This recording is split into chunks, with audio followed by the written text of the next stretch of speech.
c'est donc de Sabbionetta que nous allons parler ce soir, puisque Sabbionetta est une sorte de rêve, forgé il y a de cela bientôt 4 siècles, par un homme qui se sentait le pouvoir de jouer Apollon et Dieu le Père à la fois, dans une région jusqu'alors désertique, en y créant quelque chose qui était pour lui Athènes un petit peu, le paradis un petit peu, autrement dit, l'utopie.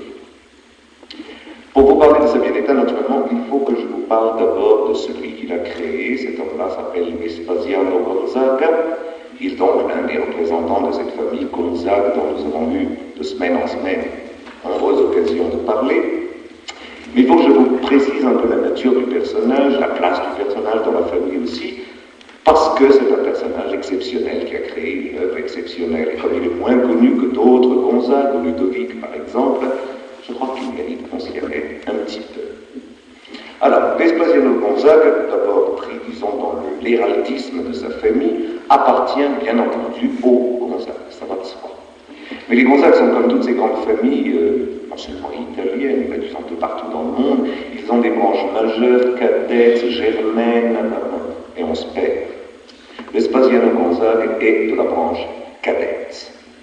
En fait, il descend d'un personnage que vous connaissez, puisqu'on en a parlé pendant presque toute une soirée. Vous vous souvenez peut-être du profil de lézard du marquis Ludovic Gonzague, tel que Andrea Mantegna l'a immortalisé dans la chambre des époux du palais ducal de Mantoue. Eh bien, en fait, toute l'histoire de Vespasien commence avec Ludovic Gonzague. Ludovic Gonzague et sa solide épouse Barbara de Hohenstaufen ont eu une kyrielle d'enfants. Mantegna les atteint, vous vous souvenez, presque en ordre dégressif depuis le premier grand Alessandro au regard vide jusqu'au petit dernier Paolo qui est mort à l'âge de 8 ans. Mantegna donc les atteint tous, garçons et filles. Mais c'est dans le partage de la dynastie à la mort du marquis Ludovic entre les différents fils que sont nées ces branches cadettes et germaines qui vont se partager le nord de l'Italie. Le dernier des fils vivants, si vous préférez le dernier des fils à vivre, du marquis Ludovic Gonzague s'appelait Gianfrancesco Gonzaga. Il est d'ailleurs dans la chambre des époux, c'est un adolescent vaguement boutonneux avec les pieds en dedans, très bien. Mais je crois 15 ans quand Mantegna l'a. Gianfrancesco Gonzague, donc, a été doté comme cadet de famille, c'est-à-dire il n'a pas eu droit, bien sûr, au marquisat. Il a reçu le titre de comte de Rodigo, seigneur de Sabbionetta et Pozzolo. Donc, un comté en tant que représentant de cette branche cadette de la maison de Gonzague. Et c'est lui, ce Gianfrancesco, qui va créer la branche des Gonzague de Sabbionetta, dont Vespasien descend. Gianfrancesco Gonzague, fils de Ludovic Gonzague, a été père à son tour, c'est une évidence. Il a eu un fils, Ludovic pour tout simplifier, Ludovic Gonzague, comte de Rodigo, seigneur de Sabbionetta et Pozzolo. Très bien, ce Ludovic Gonzague ne laisse aucune trace dans l'histoire, sinon qu'il a épousé la fille du duc de Gênes. Heureusement, ça lui a permis d'avoir un fils à son tour, 4e génération. Celui-là s'appelle Luigi Gonzague, et celui-là, peut-être vous le connaissez si vous êtes un peu penché sur l'histoire de la Renaissance et du maniérisme en Italie, car Luigi Gonzague, c'est celui qu'on appelle Rodomonte, le Rodomont, un des plus extraordinaires hommes d'âme et spadassins de l'histoire de son temps. Son œuvre de gloire a été le sac de Rome en 1527, et je vous rappelle que le pape lui doit la vie, d'où la gloire de cette branche de Sabbionetta, grâce à Luigi Gonzague Rodomont. Et Luigi Gonzague Rodomont a eu un fils qu'il a appelé Vespasiano, c'est le nôtre, et c'est là qu'on commence l'histoire du prince de Sabbionetta. Je vous signale simplement que Sabbionetta, jusqu'alors, à travers les règnes successifs de Gianfrancesco, Ludovico de Luigi, Sabbionetta, c'est un petit village de rien du tout. C'est une seigneurie, mais c'est une seigneurie pour finir la ligne dans les actes notariés, voyez-vous. C'est un hameau, c'est rien. Sabbionetta va devenir une des villes les plus extraordinaires de son temps grâce à ce Vespasien qui voit le jour le 6 décembre 1531. 6 décembre 1531, naissance de Vespasien Gonzague, fils de Luigi Gonzague, petit-fils de Ludovic Gonzague, petit-petit-fils de Gianfrancesco Gonzague, petit-petit-petit-fils de ce Ludovic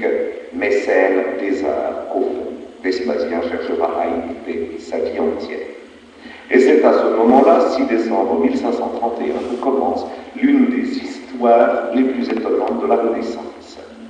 On a fait des films, on a écrit des bouquins à n'en plus finir sur les grandes figures du XVe et XVIe siècle.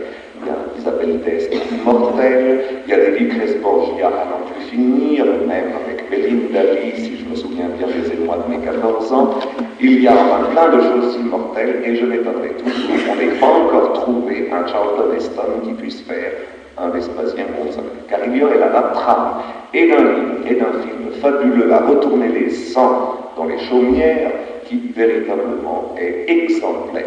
C'est une vie tellement renaissance, ou si vous préférez, c'est une vie tellement maniériste au sens le plus propre du terme, que je tiens non pas à vous la raconter dans le détail, mais à vous la raconter, disons, dans les grandes lignes, parce que vous allez voir, ce Vespasien, allié à toute l'Europe, a vraiment une vie curieuse.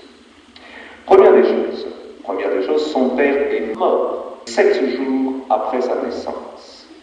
Deuxième des choses, sa mère s'est remariée 1 mois après sa naissance. C'est déjà pas mal. Seul dans son petit berceau, le jeune Vespasien vagissant a été confié à des parents. Et comme toujours, vous savez, il y a toujours une tante quelque part. Cherchez la zia et vous comprendrez tout.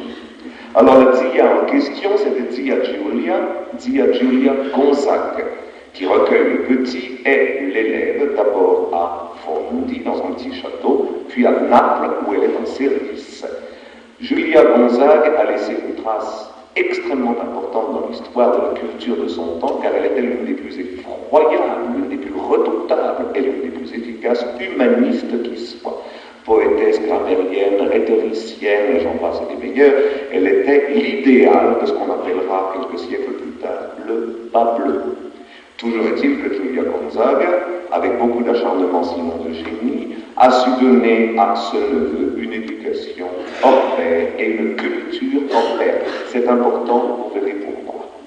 Puis, lorsqu'il a grandi en force et en beauté et qu'il est arrivé à l'adolescence, il a fallu placer un Gonzague, ça ne se met pas n'importe où, même s'il n'a plus de papa et plus de maman. Donc, il faut le bien placer. Giulia Gonzague, avec une ténacité digne d'éloge, a réussi à en faire un page à la cour de Charles Quint. Et là se dessine tout le profil de la vie de Vespasien Gonzague. Ce sera une vie plus espagnole et plus impériale, si vous le voulez, que italienne à proprement parler. Page à la cour de Charles Quint et bientôt compagnon servant de l'infant d'Espagne, Philippe, le futur Philippe II, au château de Valladolid. C'est là, au fond, s'est forgé de l'adolescence à l'âge mûr la nature de Vespasien Gonzague, c'est-à-dire une nature d'espagnol, je le répète, plus que d'italien. Et au XVIe siècle, vous savez ce que ça veut dire. Un tempérament de feu, une rigueur d'acier, une intransigeance de béton, même si le béton n'avait pas encore été inventé. Cet homme tranchera toujours sur ses cousins italiens par cet aspect ibérique, si vous le voulez, qui sera le sien. 1549, c'est son premier mariage, et je vous signale d'ores et déjà qu'il en aura 3.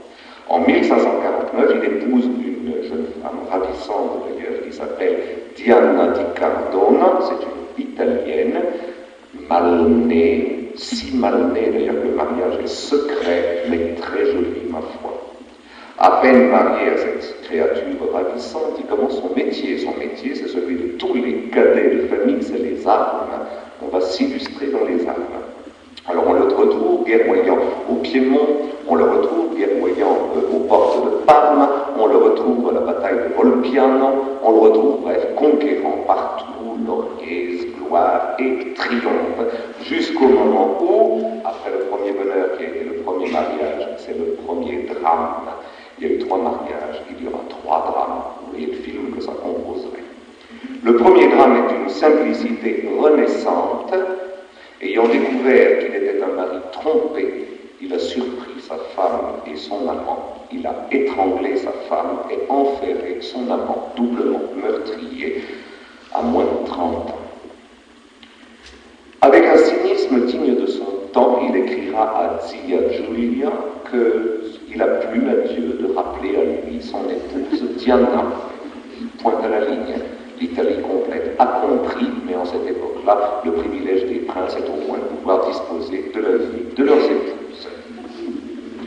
Pour oublier tout cela, il quitte l'Italie, où il s'était temporairement fixé pour ses guerres, et il repart pour l'Espagne. Ça n'est plus l'Espagne de Charles Quint, c'est l'Espagne de Philippe II.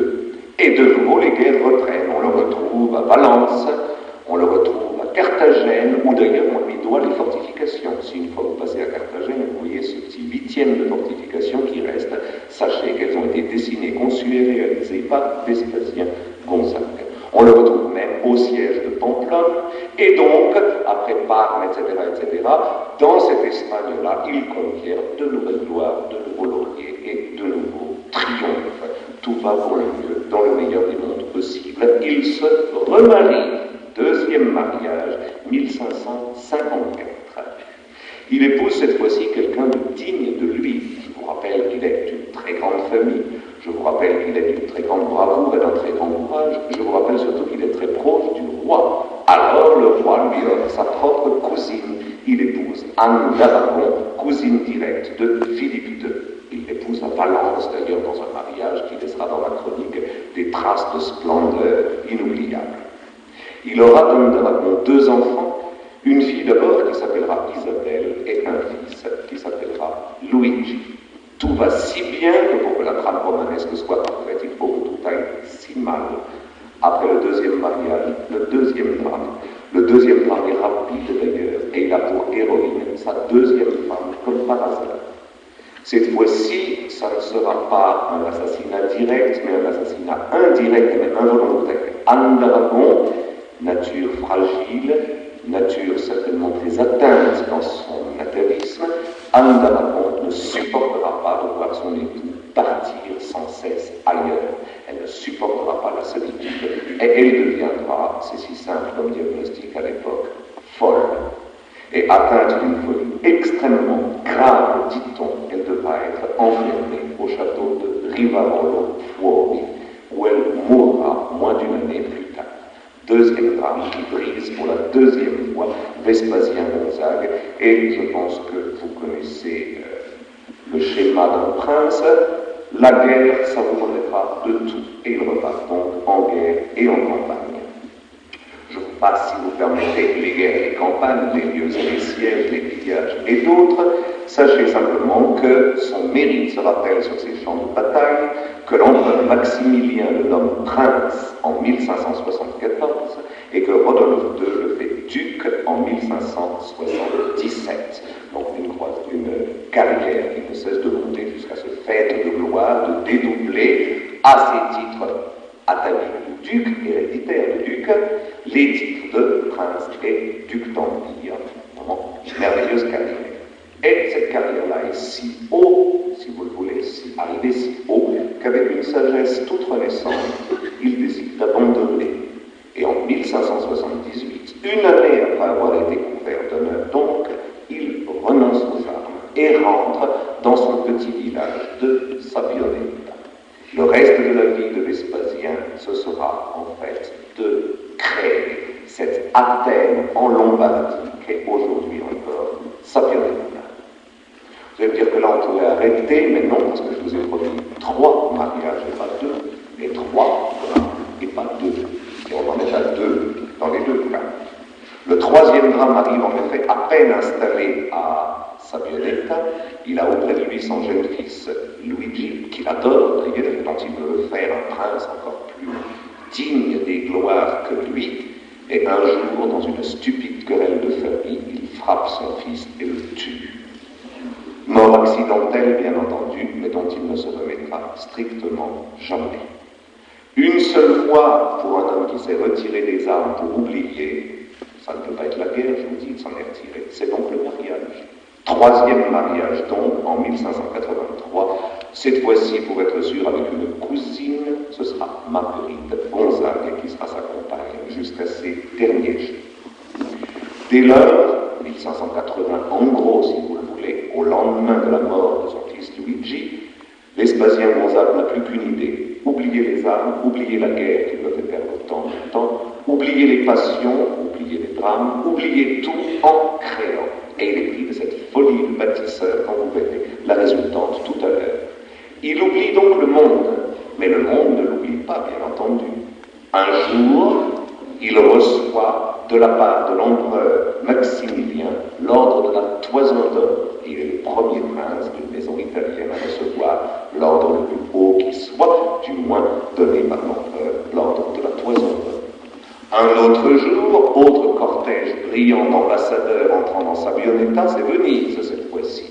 Venise qui vient à genoux supplier Vespasien Gonzague de prendre le commandement suprême de ses troupes. Nous sommes très près des catastrophes finales de Venise, vous voyez d'après les dates, 1584, pour être tout à fait exact. Eh bien, il refuse. Il refuse aussi bien la Toison d'Or que le commandement suprême de Venise. Cet homme est cassé, cet homme n'a plus qu'un moyen de vivre, ou plutôt de survivre, et je vous répète que ce moyen, c'est la brique et le ciment. Autrement dit, il n'y a plus que Sabioneta pour lui qui compte. Et enfin, le 26 février 1591, à 4 heures du matin, il meurt. Depuis longtemps, il était atteint de douleurs au crâne effrayantes. Ses médecins ont décidé de le trépaner. Quelques minutes après la trépanation, il décède en criant « Sono guarito », je suis guéri. Vous voyez qu'il n'a même pas raté son mot de la fin. Autrement dit, vraiment, Vespasien Gonzague est l'un des plus beaux héros de roman que vous puissiez rêver. Eh bien, c'est cet homme-là, ou plus exactement, c'est les œuvres de cet homme-là que nous allons maintenant essayer de connaître. Auparavant, voilà le monument funéraire de Vespasien Gonzague, et du coup d'ailleurs, l'une des plus belles sculptures de ce genre funéraire que le XVIe siècle ait produit, c'est Vespasien Gonzague en général romain par Leone Leoni. Ce monument funéraire a des modèles du genre, et Dieu sait si le XVIe en a produit d'innombrables, mais vraiment l'un des plus beaux du genre se trouve aujourd'hui encore à l'église de l'Incoronata à Sabioneta.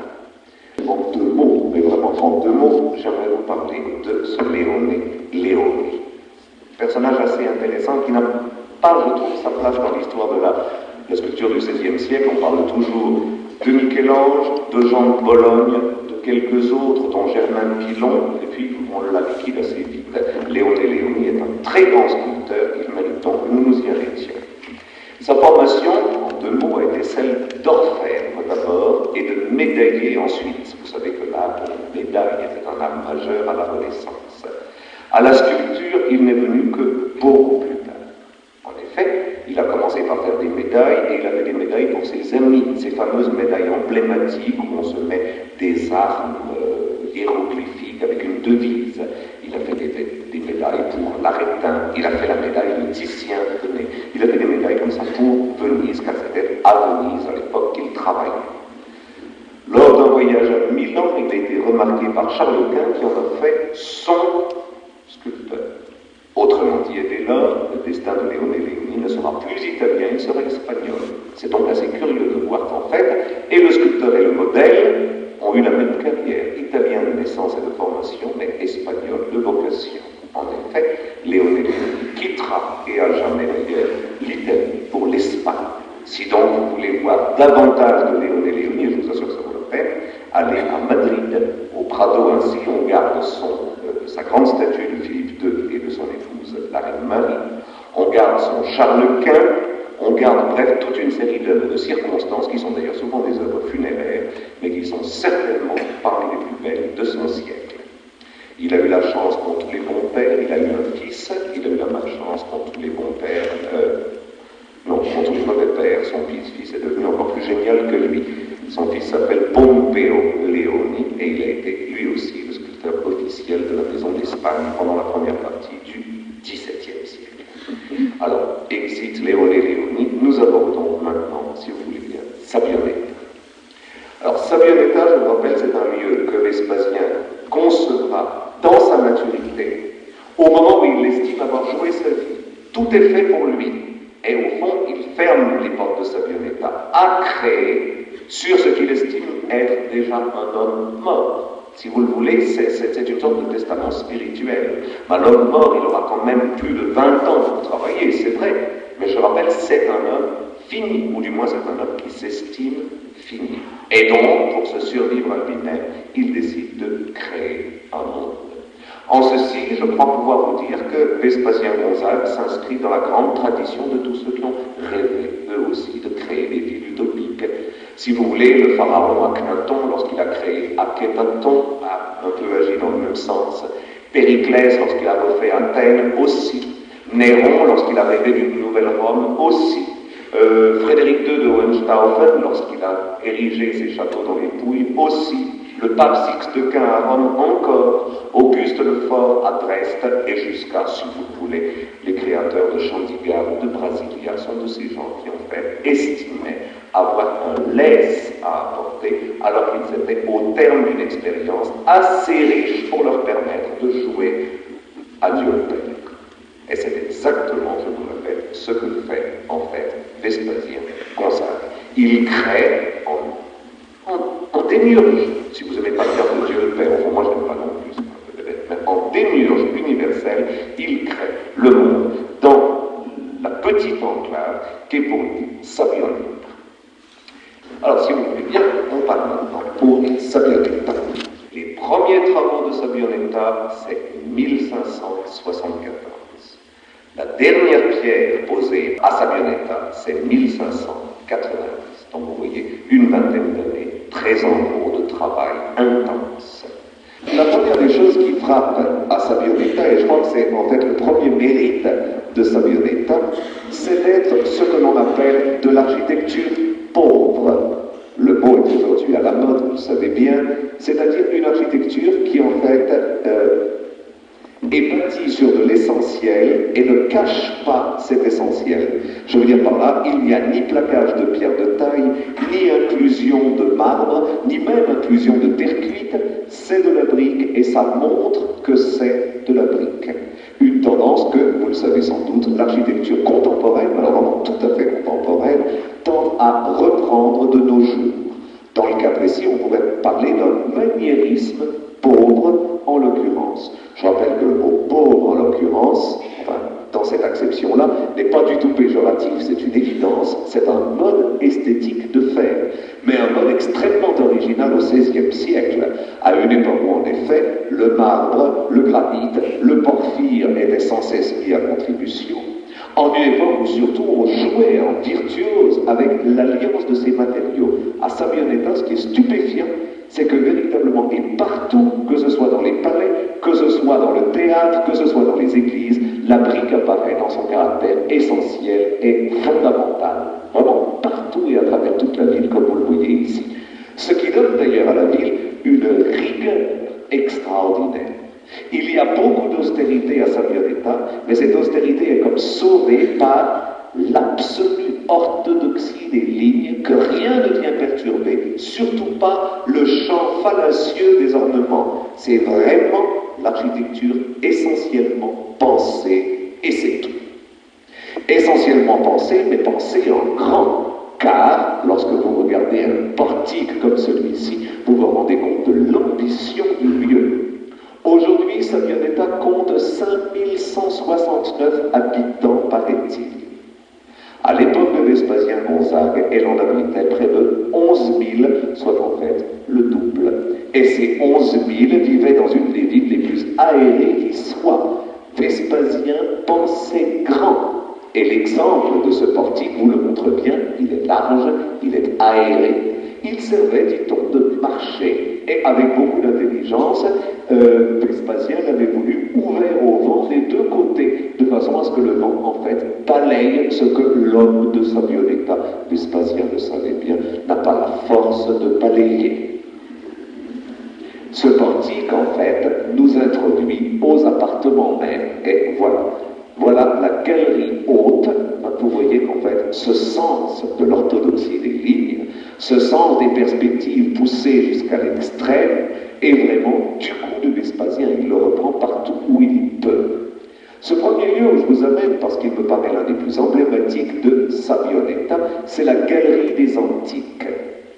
Il faut que vous sachiez en effet que Vespasien Gonzague a été un collectionneur aussi passionné et farouche que ses pères et les pères de ses pères. Il avait entre autres une collection d'antiques absolument étourdissante. Où est-elle, me direz-vous? Ben, il faut que vous sachiez qu'à la mort de Vespasien, tout Sabbioneta est tombé dans les mains du seul héritier, ou plus exactement de la seule héritière. Et si vous avez bien retenu la leçon tout à l'heure, il n'avait que 2 enfants, Luigi qu'il a tué lui-même, et une fille, Isabella. À l'époque, léguer un domaine comme cela à une fille est la pire des calamités. Parce que c'est naturellement le réveil des cousins, et pour tout vous dire, mais en bref, Sabbioneta a été démembré et pillé dès l'instant de la mort de Vespasien par des cousins trop empressés. On s'est tout partagé, même les antiques. Aujourd'hui, Sabbioneta est vide comme avant le premier jour.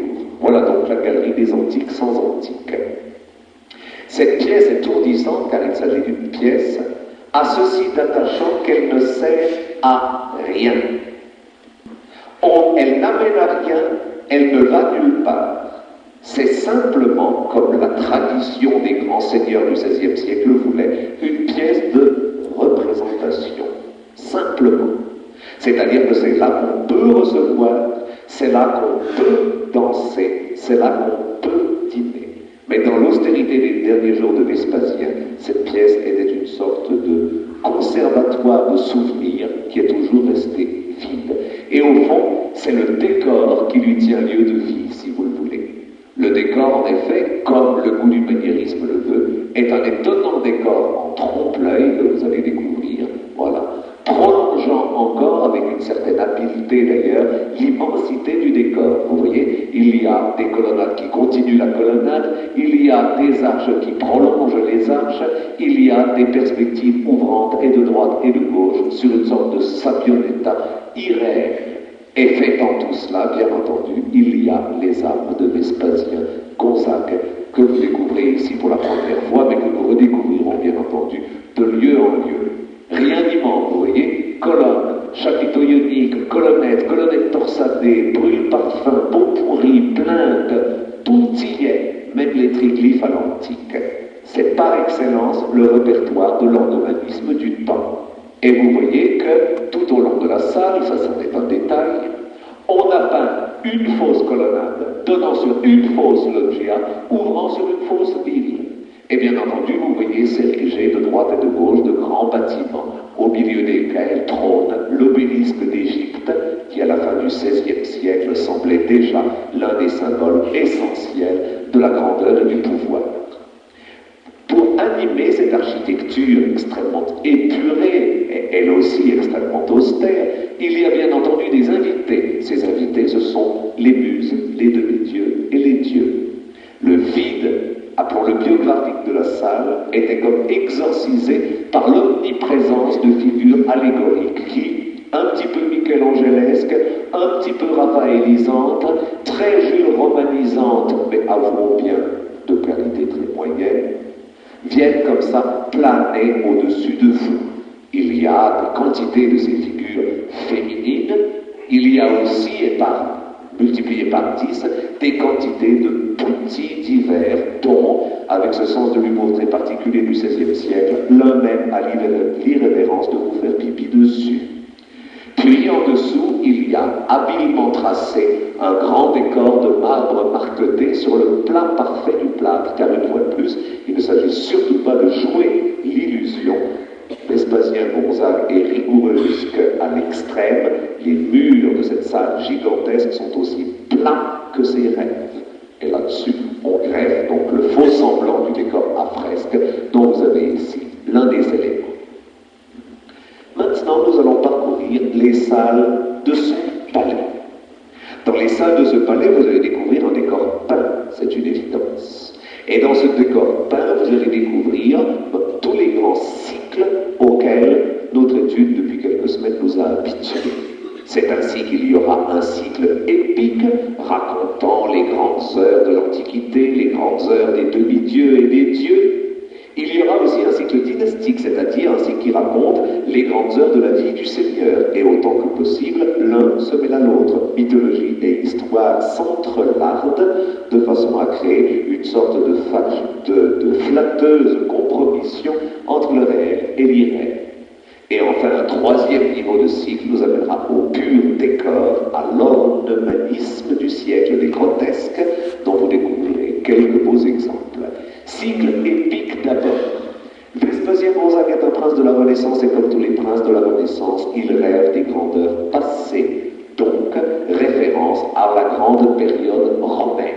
Voilà une fresque vous montrant le cirque Maxime à Rome, tel que les historiographes antiquaires le restituaient. Et juste à côté, histoire de créer ce fameux vertige des siècles, voilà l'image d'un impérator romain dans lequel on peut se plaire à reconnaître une forme de portrait de Vespasien-Gonzague, un peu d'ailleurs comme, si vous vous souvenez, Frédéric de Montefaltre s'était fait statuier en Scipion à l'entrée de son château d'Urbain. Ça, c'est un peu la même chose, si vous le voulez, mais à Sabionetta.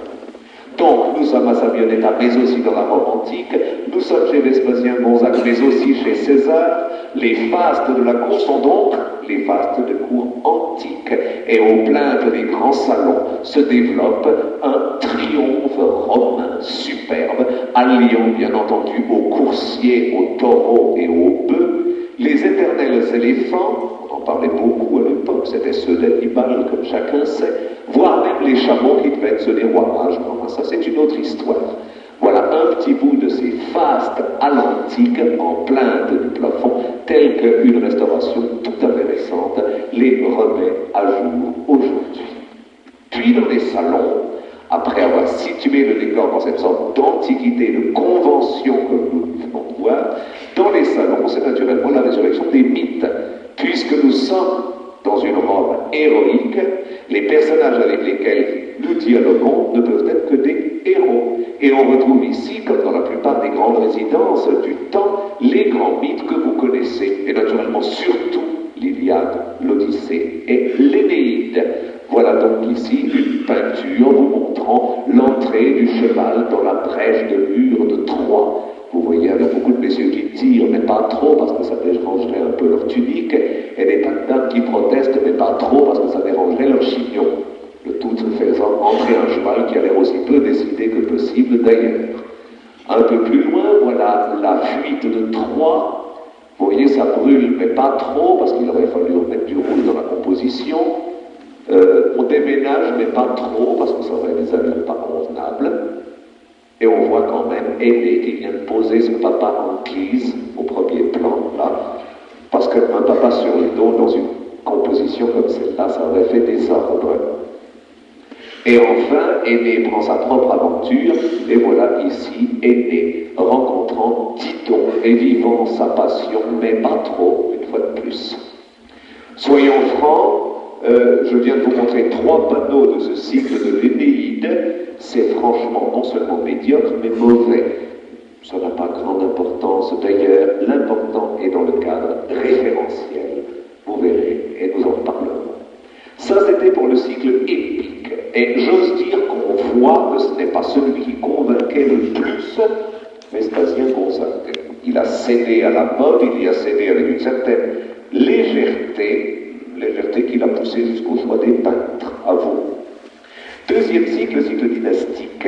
Et vous savez qu'il faut allier aux héros, aux dieux et aux demi-dieux, les membres de sa famille, ceux qu'on appelle les antenati, ceux qui sont nés avant, les ancêtres, disons-nous. Et ainsi, aux plaintes de Sabionetta, dans de très curieuses compositions qui sont à la fois peinture et sculpture, si vous le voulez, un peu comme des méthodes à l'antique, on voit défiler toutes les gloires de la famille Gonzague. Alors ça, j'espère que vous le remarquez, c'est bien meilleur. Alors, véritablement bien meilleur. Alors, comme ça, toute une série de portraits, très dans la tradition d'ailleurs des 15e et 16e siècles, nous raconte l'histoire des Gonzague depuis quasiment la fin de l'Antiquité jusqu'à, bien entendu, et compris, le père et la mère de Vespasien Gonzague. Ce sont, en l'occurrence, des stucatures à l'époque polychromée. Voilà pour ce cycle dynastique. Le troisième cycle, maintenant, c'est le cycle ornemental. Et là aussi, comme dans toute résidence d'Italie, à côté des dieux et des demi-dieux qui font le cycle épique, à côté des grands-pères, des grands-mères et au-delà qui font le cycle dynastique, il y a les vases à fleurs, les sphinges et les chimères qui forment le troisième cycle, le cycle ornementiste. Alors à Sabioneta, on est gâté. Il y a bien entendu les éternels vases à l'antique comme celui que vous avez là. Il y a aussi et surtout les éternels sphinges, c'est-à-dire ces créatures mi-femmes, mi-oiseaux, avec encore un petit peu de lion, si tant est que mi et mi, ça laisse de la place. Bref, il y a les sphinges, dont vous voyez un bel exemple ici. À Sabioneta, les sphinges doivent avoir un rôle pratique, Vespasien n'aime pas l'inutile, elles sont donc des blasonophères, c'est-à-dire qu'elles portent les armes des alliés à la famille de Vespasien Gonzague. Mais aussi et surtout, au-delà de ce que nous venons de voir, il y a bien entendu à Sabioneta des grotesques. Nous avons déjà vu, lorsque je vous ai parlé des arts mineurs à la Renaissance et au début du médiévisme, nous avons déjà vu cet art étrange et très cérébral qu'est l'art du grotesque. Eh bien, à Sabioneta, quelques-uns des plus étonnants qui soient nous sont proposés. Et alors là, des grotesques vraiment d'une très grande qualité, à la fois d'invention et d'exécution. J'en veux pour exemple cette composition aux trois grâces que vous avez ici. Je pense inutile de vous rappeler que le grotesque jouant sur l'irrationnel, les trois grâces sont dans un kiosque dont les colonnes ne peuvent pas supporter son poids, qui ne peut pas être suspendu plus haut, et pourtant tout cela tient. Tout cela tient en servant encore de support à des sortes d'étranges joyaux, lesquels joyaux sont, vous le voyez, repris par des rubans qui dégringolent de la gorge des petits, cependant qu'au niveau inférieur, des satyres fouettent curieusement des dames nues, que je me suis permis de censurer d'ailleurs pour ne point vous choquer. Voilà un autre exemple de ces grotesques étonnants. Ici, de nouveau, avec des dryades, amadryades, satyres, petits oiseaux, etc., etc. Vraiment d'une inventivité digne de ce que nous avions vu, aussi bien au château Saint-Ange qu'à la Villa d'Est ou dans d'autres demeures que nous avions pu parcourir au moment où nous avions parlé même de cet art des grotesques. À côté des grotesques peints, il y a aussi des grotesques stuqués. C'était aussi l'une des modes du temps que d'utiliser, comme dans l'Antiquité gréco-romaine, le stuc pour jouer avec les grotesques. Et nous avons tout un petit appartement dont le plafond est fait de ces rinceaux floraux étonnants, parsemés de ci, de là, de têtes curieuses, parmi lesquelles on reconnaît la méduse, le soleil, la lune, têtes emblématiques qui viennent encore ajouter au mystère du mythe tel qu'il est répandu à travers tout Sabioneta. Et enfin, ça, j'ose avouer que c'est mon appartement préféré, il y a, c'est la mode aussi au XVIe siècle, la chambre de verdure, dite aussi chambre de fraîcheur. Vous vous souvenez peut-être, parce que j'y avais fait allusion une de ces semaines passées, l'instigateur de ces décors de fraîcheur avait été Léonard de Vinci, à Milan, et depuis, ce premier modèle avait été sans cesse imité. Vespasien Gonzague a lui aussi cet étonnant kiosque de fraîcheur, cette fois-ci marqué de lierre, semble-t-il, mais vraiment d'une très très grande qualité de peinture. Regardez, de près comme de loin, l'ensemble est à la fois d'une très grande subtilité dans les transformations des verres, le passage de ces verres au roux, en passant par tous les bruns, et en même temps, si vous voulez, dans la rigueur même de l'ensemble. Donc vraiment, pour ceux d'entre vous qui goûtaient cet art ornemental du XVIe siècle, qu'il appartienne au cycle épique, au cycle dynastique ou au cycle ornemental, Sabioneta sera, je crois, une heureuse découverte. Mais il y a encore une dimension complémentaire. Cette dimension, c'est celle des plafonds.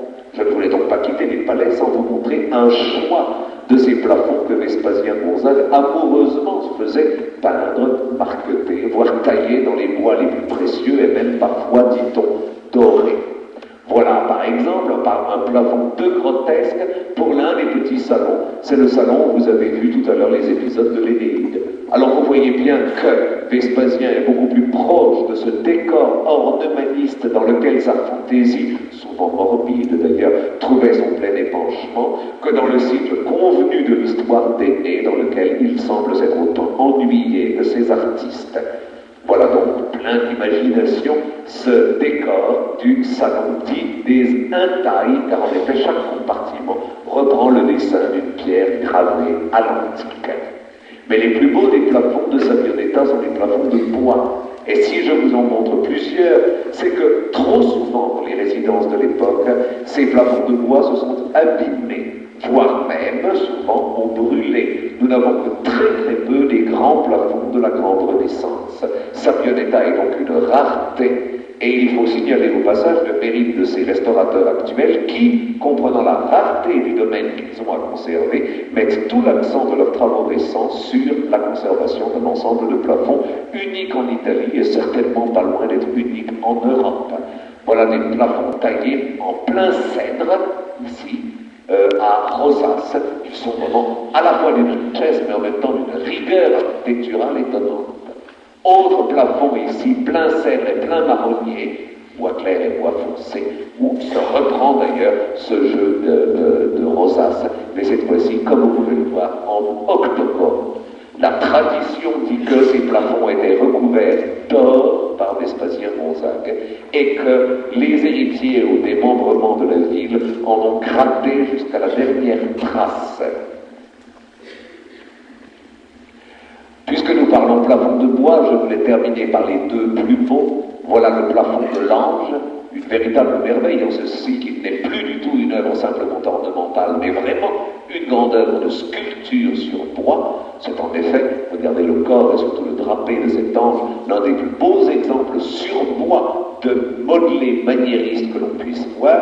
Ce plafond de l'Ange tenant les armes de Vespasien Gonzague est donc lui aussi unique en son genre, de même que d'ailleurs le plus riche de tous, le caisson d'or représentant dans leur miroir les armes de Gonzague, portées, comme vous pouvez le voir, par deux lions. Là encore, une œuvre d'une très grande importance pour qui veut connaître les arts mineurs en Italie. Ce que je vous ai montré de Sabioneta, c'était l'idéal réunion des arts majeurs et mineurs, peinture, stuccature, travail de bois, marqueterie de bois, que l'on puisse voir en Italie. Peut-être pas toujours absolument génial, surtout pas la peinture, je confesse, mais enfin. Mais il nous reste bien d'autres choses à découvrir, ça va de soi. On va d'ailleurs maintenant sombrer tout de suite dans l'insolite. Voilà. La cavalcade héroïque, les cavaliers de l'Apocalypse de la dynastie. Voilà, grandeur nature en bois, stuqué et peint au naturel. Voilà les antenati de Vespasien. On raconte que Vespasien avait fait sculpter ces quatre effigies grandeur nature de façon à ce qu'elles lui soient associées au moment des fêtes princières et ducales de Sabioneta. Autrement dit, comme un vieux Romain, vous voyez le danger d'être cultivé, comme un vieux Romain, il promenait avec lui ses mânes, et on mettait donc ces statues sur roulettes en les associant au faste des cérémonies. Ça peut vous faire sourire, ça ferait certainement sourire au XXe siècle, je crois que ça pourrait être assez rigolo. Ça peut vous faire sourire aujourd'hui, ça ne faisait pas sourire au XVIe siècle. Car je vous rappelle que dans la Rome antique que l'on prétendait faire revivre, il n'était pas de cérémonie officielle où l'on associe les effigies de ses ancêtres. Voilà donc en quoi Vespasien se montre être un descendant, appelons-le respectueux, des coutumes de son passé. Ces quatre effigies nous montrent donc le marquis Ludovic, ça reprend, si vous le voulez, à peu près toute la généalogie que je vous racontais tout à l'heure. Le marquis Ludovic, celui donc de l'époque de Mantegna, que vous avez ici. On découvre également Frédéric, et enfin, voilà, Vespasien Gonzague lui-même. En effet, à la fin de sa vie, alors que ses douleurs lancinantes à la tête l'empêchaient de paraître, c'est sa statue qui présidait aux fêtes de Sabioneta. Ce groupe de quatre statues en bois stuqué et peint, dans un état de conservation, disons-le bien, stupéfiant, est unique non seulement en Italie, mais au monde. Ce sont, dans le domaine italien, les seuls exemples de statues animées, comme on les appelait à l'époque, qui demeurent, c'est-à-dire statues porteuses d'âme, l'une des plus vieilles idées païennes de tous les temps, mais qui a réussi à survivre même au christianisme le plus officialisé pour demeurer, si vous voulez, l'archétype de cette idée que l'âme peut s'associer à la vie des vivants par le truchement d'une statue. Vous vous en avez donc à Sabbioneta. 4 exemples remarquables que je viens de vous montrer. Deuxième insolite ou deuxième lieu de l'insolite à Sabbioneta, maintenant, l'église. Il y en a 3 pour tout vous dire, dont 2 ont été érigés par Vespasien. J'ai choisi de vous montrer ce soir celle de l'Incoronata pour 2 raisons. D'abord parce qu'elle a été construite par Vespasien, bien sûr, et avec tant d'amour qu'il y a fait mettre son tombeau, mais aussi et surtout parce qu'au XVIIIe siècle, on ne sait quel Gonzague un peu malade l'a fait complètement repeindre. Et même si je vous donne un cours sur la Renaissance et le maniérisme, puisque nous sommes à Sabbioneta, je voulais vous montrer l'un des décors peints en trompe-l'œil les plus incroyables de l'histoire du trompe-l'œil.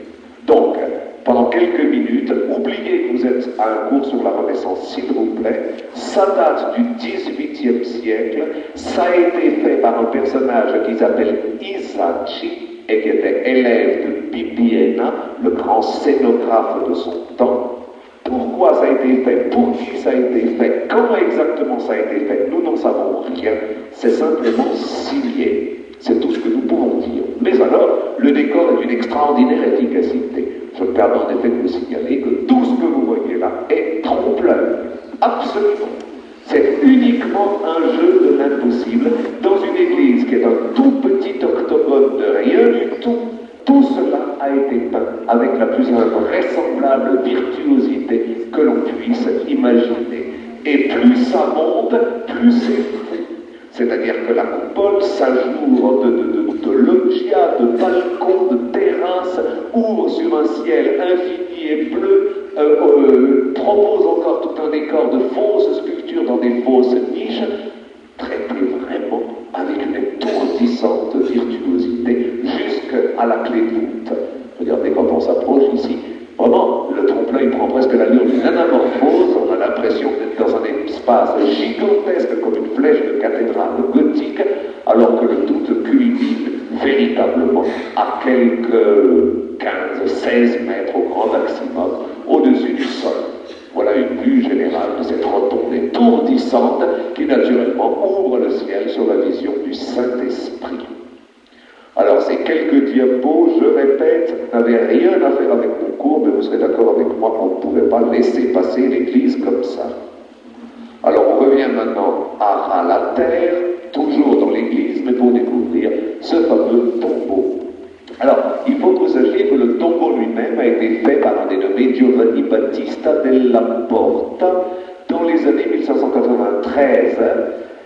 Bien entendu, Vespasien était mort, ça va de soi, et il avait laissé par testament le devoir à son descendant, en l'occurrence ça a été sa descendante, d'ériger à l'Incoronata son tombeau. Et il avait demandé qu'il soit placé la statue de Leone Leoni, car il faut que vous sachiez que le tombeau est donc de Giovanni Battista della Porta, bien, mais ce tombeau en fait ne sert que de terrain à une statue que le duc lui-même avait fait exécuter de son vivant. Avec l'étrangeté qui est vraiment la sienne, il avait posé pour sa statue funéraire.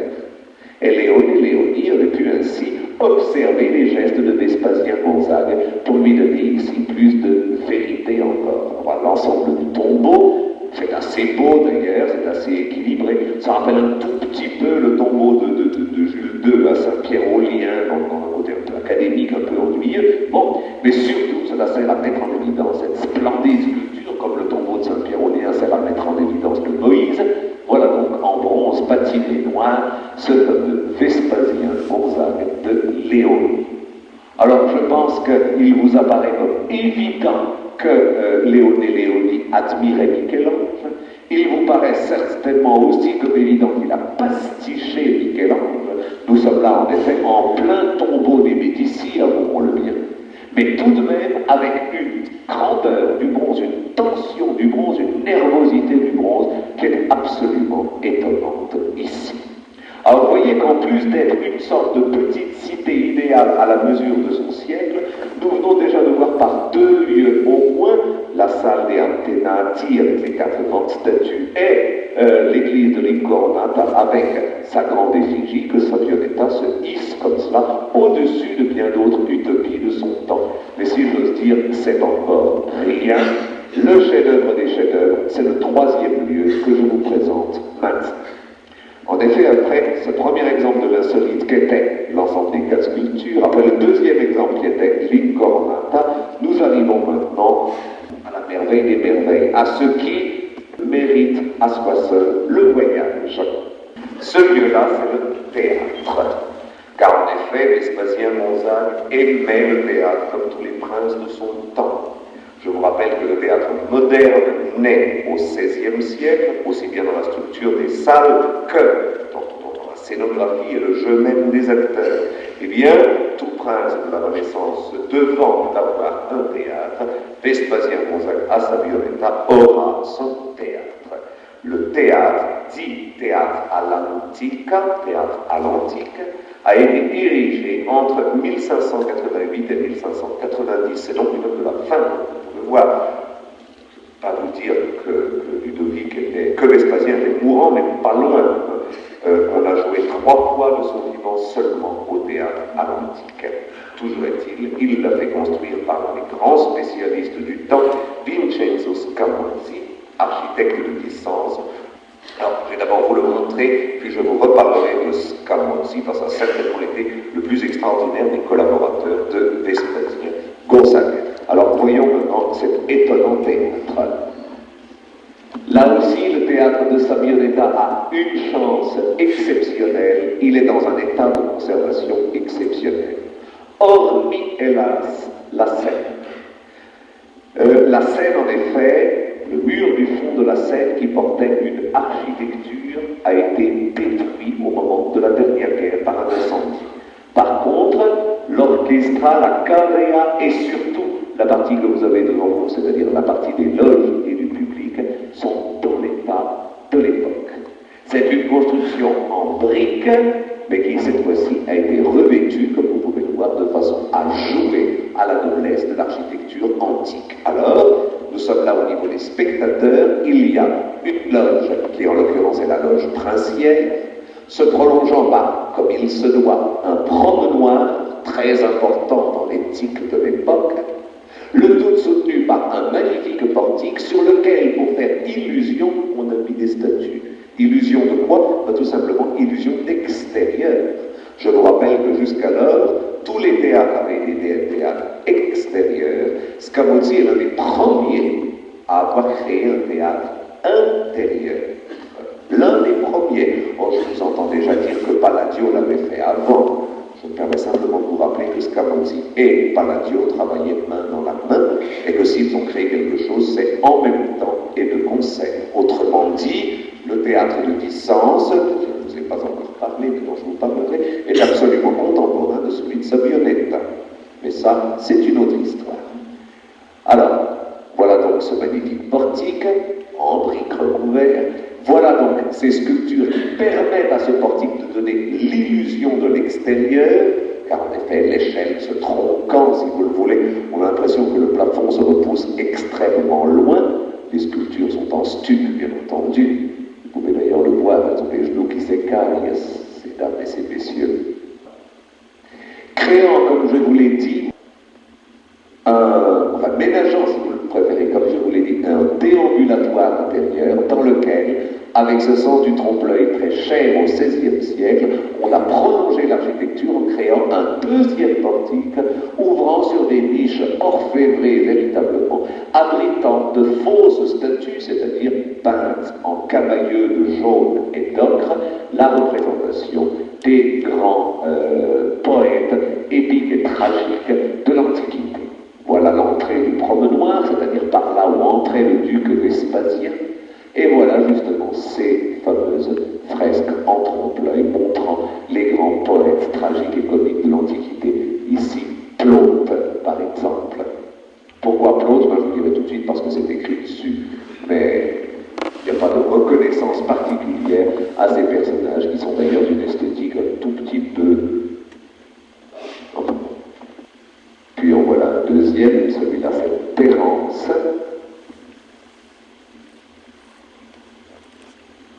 Avec une curieuse épée avec des petits chiens.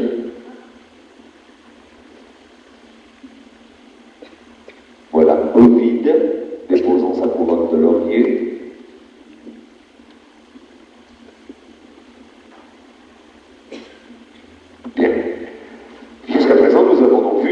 loge ducale avec son faux portique, le déambulatoire qui la prolonge avec ses fausses niches et ses fausses statues. La scène, comme je vous l'ai dit, a en partie disparu. Le mur du fond n'existe strictement plus.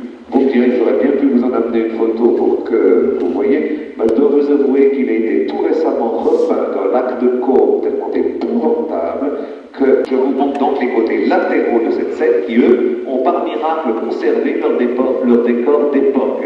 Sauf que, au moment où un festival a été créé à Sabbioneta, c'est-à-dire en 71, on s'est cru obligé, sécurité nécessitant, de tailler une porte complète dite de secours dans la fresque décorative. Ça, c'est une autre histoire. Alors, là, le mur du fond représentait vraisemblablement un palais. Vraisemblablement, je vous le dis bien, vraisemblablement. Les murs latéraux représentent l'infini d'un paysage, côté jardin, l'autre, le fini d'une maison patricienne, côté cour. Si vous voulez, c'est exactement la répartition classique du décor classique d'un théâtre classique. Et je me permets de vous rappeler ce que j'ai dit tout à l'heure, Scamozzi a créé pour Vespasien Gonzaga Sabbioneta l'un des premiers théâtres classiques du genre. Voilà donc le côté jardin, avec une ouverture sur le paysage et sur l'infini, et je pense que vous aurez tous reconnu un paysage idéal de Rome, avec au premier plan le château Saint-Ange. Pourquoi le château Saint-Ange? Parce que si vous vous souvenez de tout ce que je vous ai dit depuis presque 2 heures maintenant, le papa de Vespasien avait participé au sac de Rome et avait protégé le pape réfugié au château Saint-Ange. C'est un coup de chapeau Gonzague complémentaire. Bien. En face, donc, il y a côté cour, c'est-à-dire côté, appelons ça ville, avec une peinture extraordinaire représentant une maison, vous le voyez, avec des fenêtres. Curieux décor, semble-t-il, de boutique d'orfèvre qui peut-être en effet a été brossé pour l'une des 3 pièces que se fait représenter notre Vespasien Gonzague à Sabbioneta. Je voulais parler en 2 mots de ce Scamozzi qui est donc le créateur du théâtre all'antico de Sabbioneta. Je vous rappelle, c'est un théâtre considéré comme importantissime dans le genre, puisque c'est le premier théâtre couvert, selon le type dit ex nihilo de la Renaissance en Italie. Donc qu'est-ce que c'est que le type ex nihilo? Je précise, parce que je vois vos yeux s'agrandir de réprobation et d'angoisse. On appelle un théâtre ex nihilo un théâtre qui n'est pas né dans un lieu naturel, l'y prédisposant, comme l'étaient les théâtres grecs et romains. Les théâtres grecs et romains sont nés privilèges d'une courbure de terrain sur un dégagement extérieur, permettant, si vous voulez, comme à Ségeste, comme à Syracuse, ou que sais-je encore, la création d'un espace qu'on a évident, d'un espace acoustique et en même temps d'un décor naturel. Ex nihilo veut dire tout simplement que c'est l'architecte qui doit recréer et la configuration du terrain, et le décor, et bien entendu l'acoustique. Il n'a rien pour supporter son théâtre. Donc, ex nihilo, tiré de rien.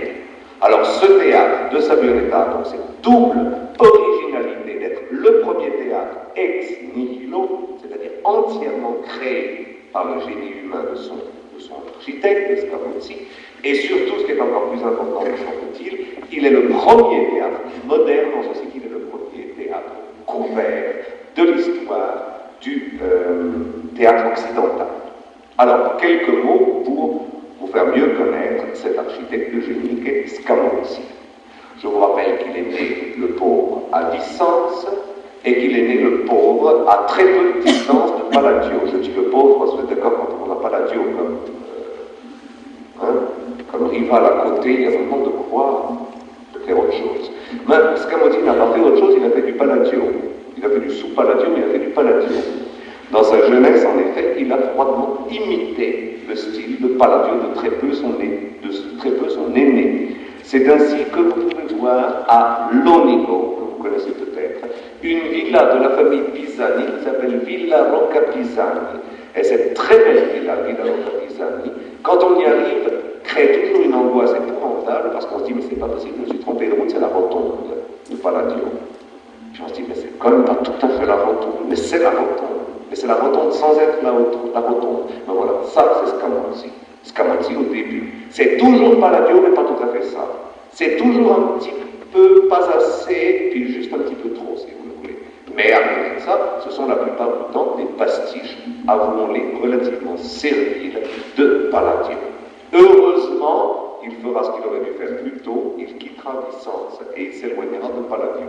Dès lors, il commencera une carrière qu'on pourrait appeler une carrière personnelle. Et c'est ainsi qu'on lui doit un monument que vous connaissez tous, un monument que vous avez parcouru tous, un monument dans lequel vous avez bu un café ou un chocolat tous, mais peut-être que vous ne le saviez pas, vous y êtes tous fait photographier, j'en suis sûr, parce que c'est à Venise, parce que c'est sur la place Saint-Marc, c'est simplement les nouvelles procurations, là où se trouve le café Florian, voilà.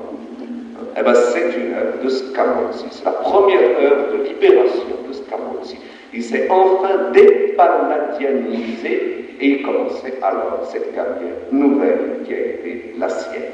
Alors, il a construit ces nouvelles procuraties, puis ensuite il a travaillé pour Vespasien Gonzaga Sabbionetta, notamment au théâtre, et le théâtre lui a amené une telle notoriété que c'est lui qu'on a choisi, étrange fatalité du destin, pour achever le théâtre que Palladio venait de laisser inachevé, ce théâtre olympique de Vicence.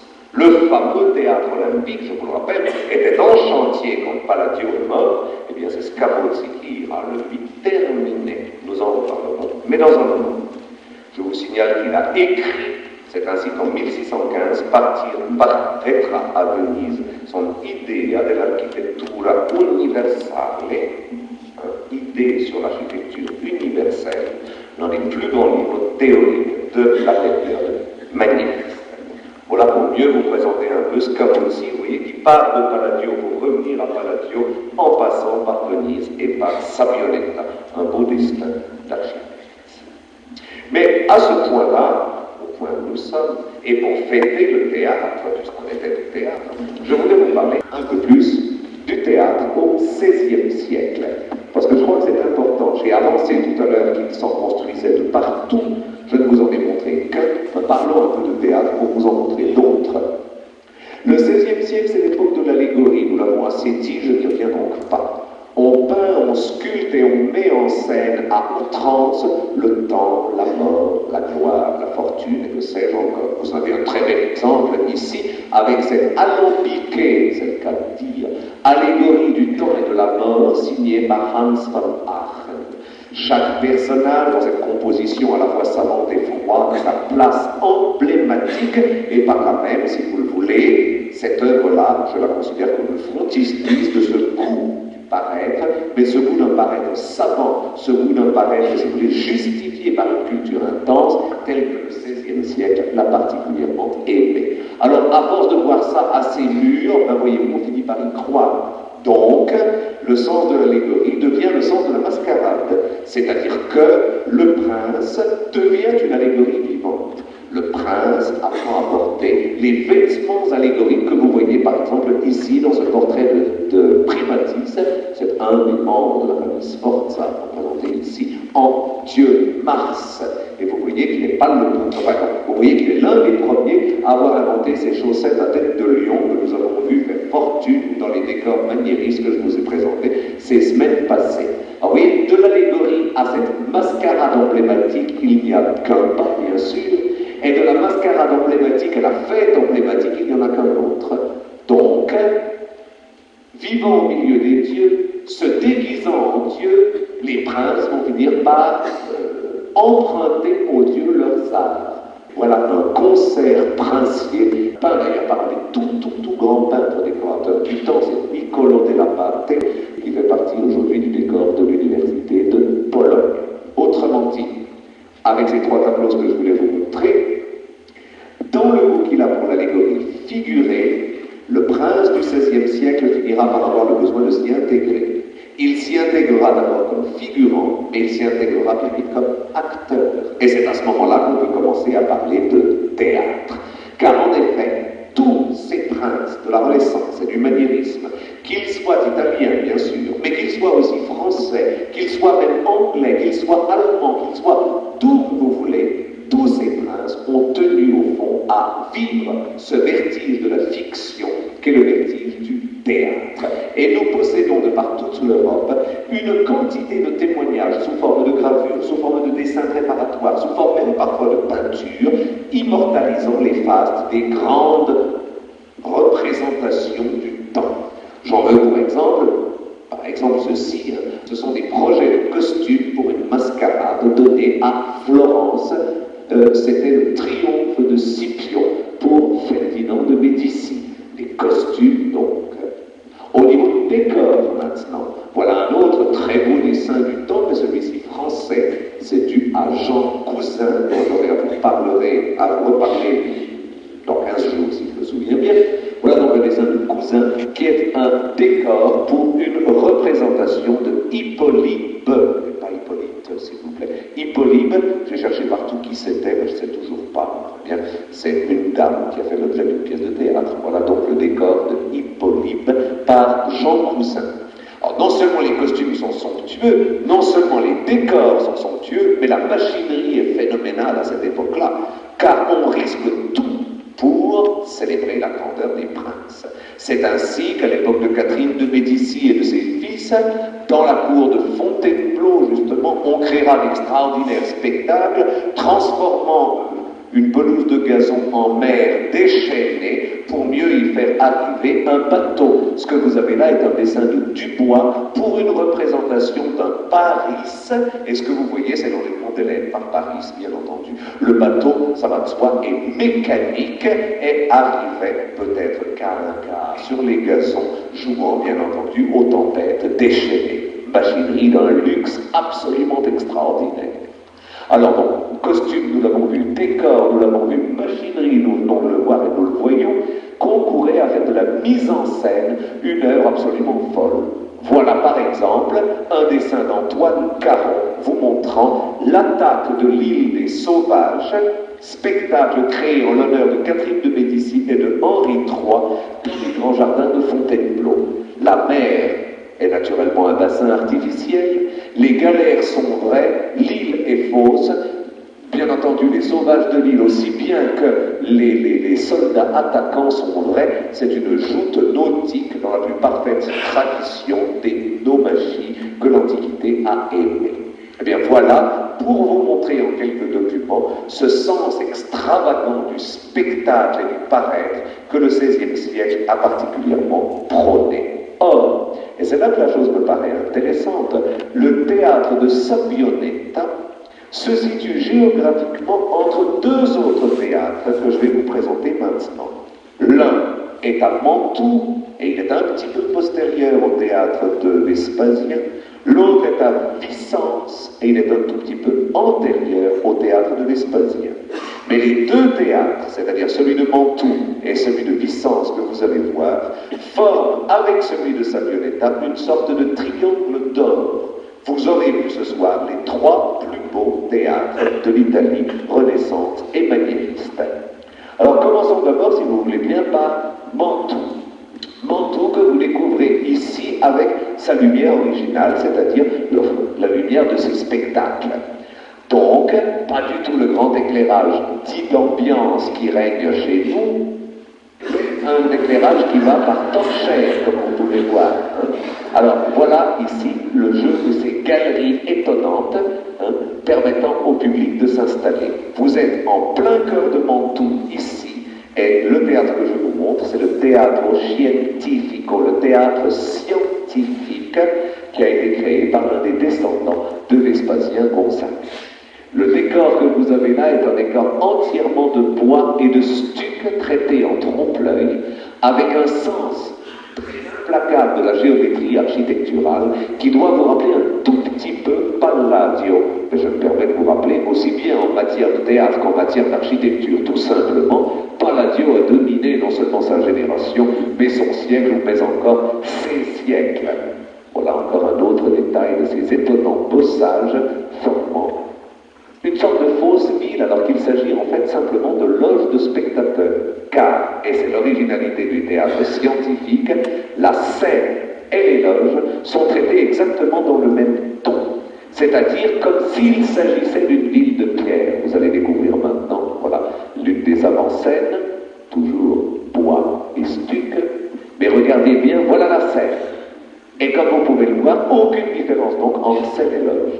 Ce qui veut dire que, selon le modernisme du théâtre de ce temps-là, acteurs et spectateurs participent exactement à une même cause. Je veux dire, l'acteur sur la scène ou le figurant spectateur qui se trouve dans sa baignoire ou dans sa loge sont en fait dans une sorte de même lieu, esthétiquement et, si vous le voulez, géographiquement parlant. Et par là même, au fond, le spectacle se crée dans une sorte d'osmose étonnante entre public et spectacle, entre public et acteur, entre spectateur et acteur.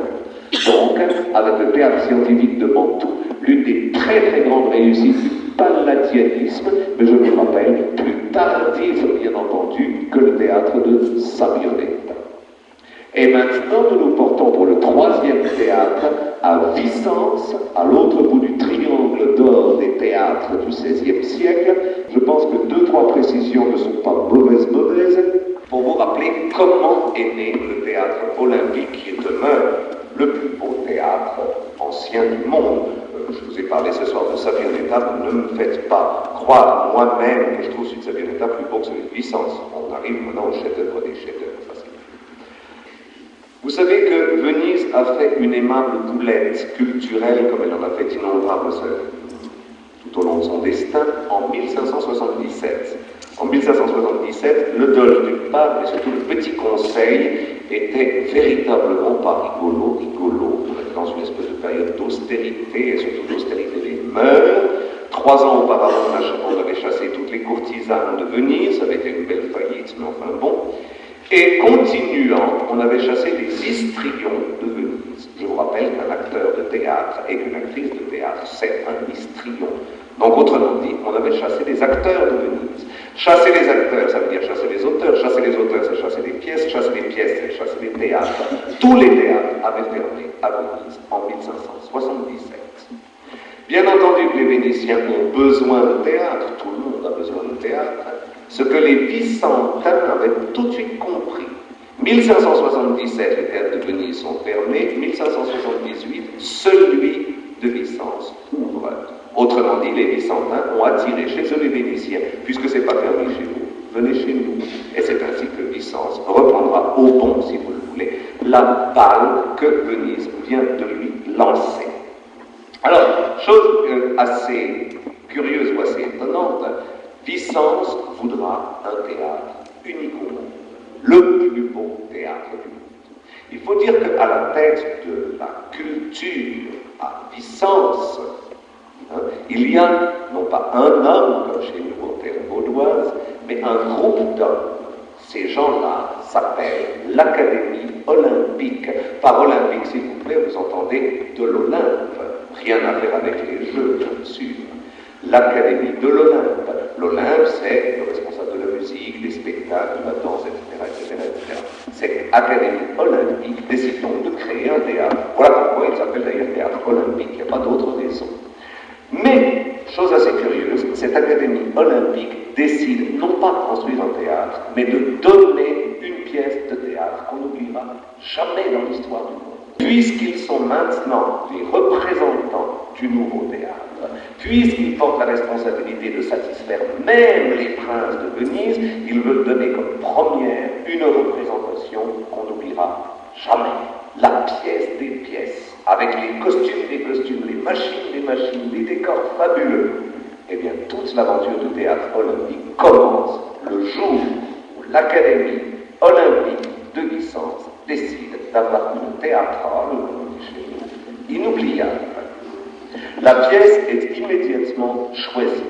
Cette pièce, ce sera Oedipe, tyran de Thèbes, de Sophocle.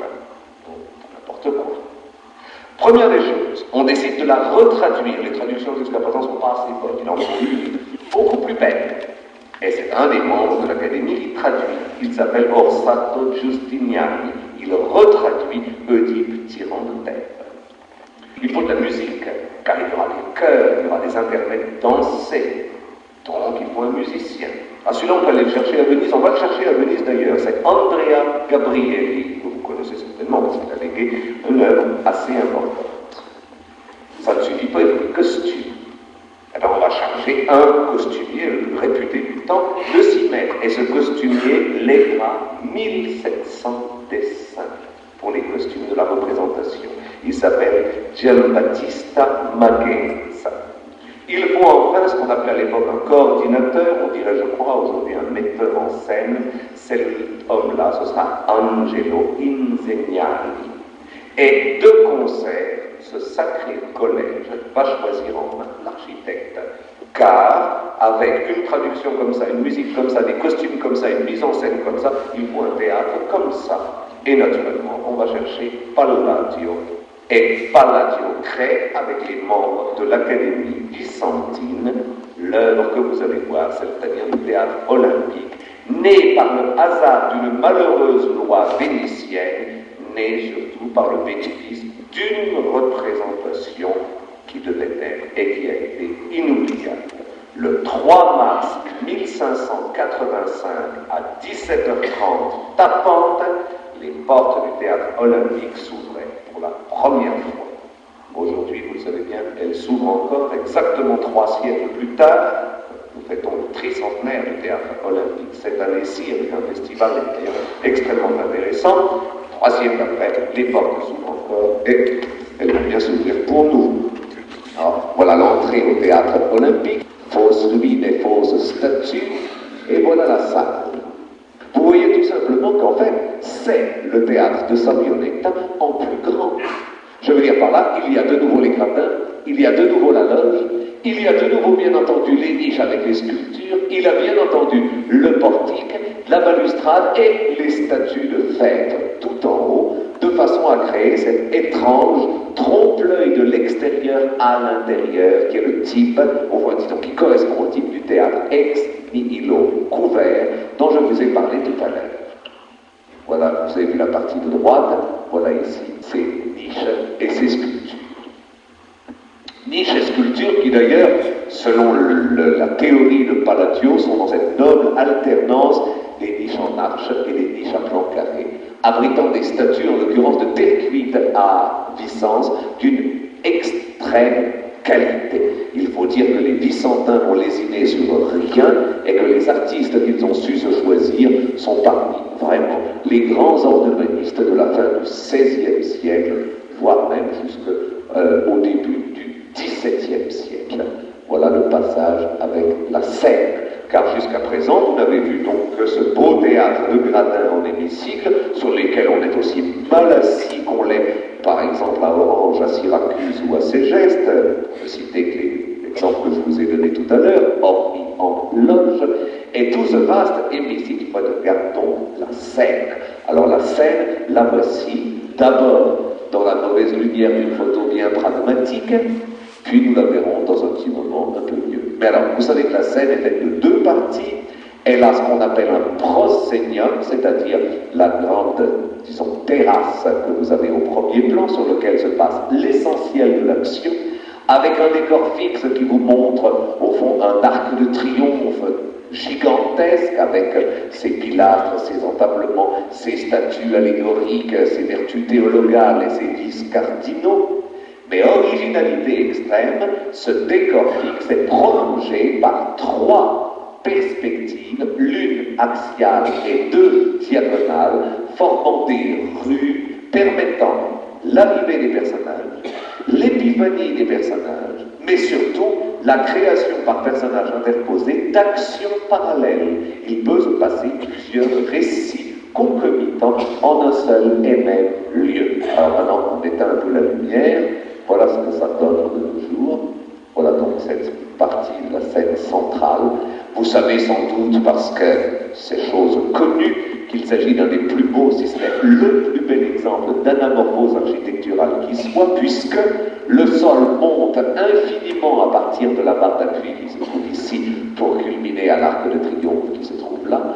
Le plafond descend infiniment du ciel le plus haut à l'entrée au ciel le plus bas au portique.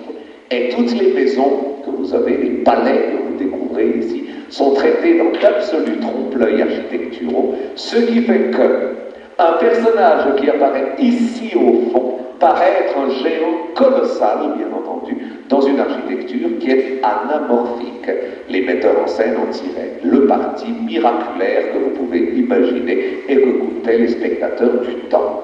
Chose extraordinaire d'ailleurs, c'est beau lorsqu'on est en haut, vous avez vu la grande rue semblait plonger, c'est beau aussi lorsqu'on est en bas, regardez ici, l'espace se recompose, autrement dit, où que l'on soit et d'où qu'on se place, sans cesse, cette rue reprend une sorte de, presque de vertu d'authenticité qui est étonnante. Mais regardez ce que ça donne sur les latéraux, si vous êtes placé sur les côtés, complètement sur les côtés, vous n'êtes pas prétérité pour autant, puisque la rue se réarticule de nouveau, vous pouvez le voir ici, en une sorte d'étonnant carrefour, si vous vous trouvez dans la partie de droite du théâtre, ou alors elle se recompose si vous êtes dans la partie de gauche, là aussi en carrefour et place. Autrement dit, l'espace illusionniste créé par Palladio est d'une telle intelligence à l'œil que où que l'on soit, en haut, en bas, extrême droite ou extrême gauche, vous recomposez en quelque sorte un lieu intérieur qui est toujours d'un rationalisme des sens parfait. Et comme si ça ne suffisait pas, cette première ouverture, l'ouverture centrale que nous venons de traquer d'en haut, d'en bas et de côté, est prolongée par deux rues latérales en diagonale, l'une à droite, l'autre à gauche, dont vous avez ici un exemple, celle de droite. Tout l'ensemble de cette scène inestimable est fait sur des dessins de Palladio, par Scamozzi, puisque Palladio était mort entre-temps, en bois et en stuc. Admirez donc le miracle qui veut qu'aujourd'hui encore nous voyions ça dans un état qui est à très peu de choses près l'état original. Donc véritablement, avec le théâtre olympique de Palladio, l'un des plus beaux exemples que l'on puisse voir de scénographie. Il faut conclure, j'en arrive là, et je voulais conclure sur un dessin que je trouve merveilleux, d'abord parce qu'il est d'une qualité étonnante, parce qu'il est d'une étrangeté très curieuse, parce qu'il est aussi signé par un artiste dont je vous reparlerai, c'est Primatis. Et ce dessin, un lami d'une subtilité étonnante, forme tout à fait une conclusion idéale pour le sujet dans lequel nous avons fini aujourd'hui, c'est-à-dire le théâtre et le paraître au XVIe siècle.